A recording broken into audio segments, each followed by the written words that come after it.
ఇక్కడ కనిపిస్తున్న వ్యక్తి పేరు సృజన్. ఈ సృజన్ అనేవాడు మనలో ఒకడే. అంటే ఇతను మీమ్స్ చేస్తూ అందరినీ సరదాగా నవ్వించే ఒక పర్సన్.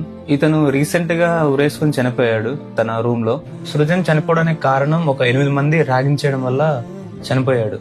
మ్యాటర్ లోకి వెళ్తే సృజన్ ఇప్పుడు థర్డ్ ఇయర్ చదువుతున్నాడు బీటెక్. సృజన్ కి కాలేజ్ లో ఒక బెస్ట్ ఫ్రెండ్ ఉండేది, ఒక అమ్మాయి.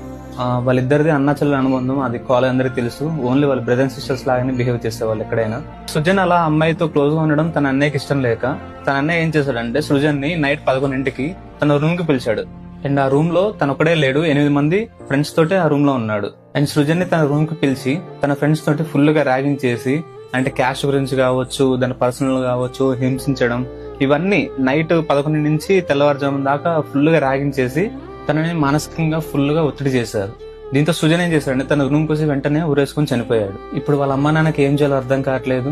అండ్ సృజన్ కి ఓ మంచి డ్రీమ్ ఉండేది, ఎప్పటికైనా మంచి ఫిల్మ్ మేకర్ అవ్వాలని, మంచిగా సెటిల్ అవ్వాలని మంచి డ్రీమ్స్ ఉండేవి. సో దాంతో మీమ్ పేజ్లలో డైలీ మీమ్స్ చేసేవాడు ఎడిటర్ గా. తన పని తాను చేసుకునేవాడు. అండ్ ఎవరిని అంటే ఒకళ్ళ జోలికి వెళ్ళేవాడు కాదు సృజన్. ఎందుకంటే మేము కళ్ళ ముందు చూస్తున్నాం కదా, చాలా మీమ్ పేజ్ లో ఎడిటర్ గా చేసేవాడు. తన మాట కావచ్చు, దాని ప్రవర్తన తెలిసిపోతాయి ఎంత మంచోడు అనేది. బట్ ఈ రోజు ఇలా ఒక అమ్మాయితో మాట్లాడడం వల్ల, అది కూడా ఒక బ్రదర్ అండ్ సిస్టర్ బాండ్, అంతకు మించి ఏం లేదు. బట్ ఇలా చేయడం వల్ల వాళ్ళ బ్రదర్స్ వచ్చేసి ఇలా ర్యాగింగ్ చేసి తనని ఒక హింసించడం వల్ల తను తట్టుకోలేక వేసుకుని చనిపోయాడు. ప్రెసెంట్ అయితే 8 మందిని కాలేజ్ నుంచి సస్పెండ్ చేశారు. అండ్ పోలీసులు కూడా వాళ్ళని అరెస్ట్ చేశారు. సో ఇక్కడ సమస్య ఏంటంటే వాళ్ళని అరెస్ట్ చేశారు, సస్పెండ్ చేశారని కాదండి, సృజన్ కి న్యాయం జరగాలి. అండ్ సృజన్ వాళ్ళ అమ్మకి తన కొడుకుని దూరం చేసిన 8 మంది సమాధానం చెప్పాలి.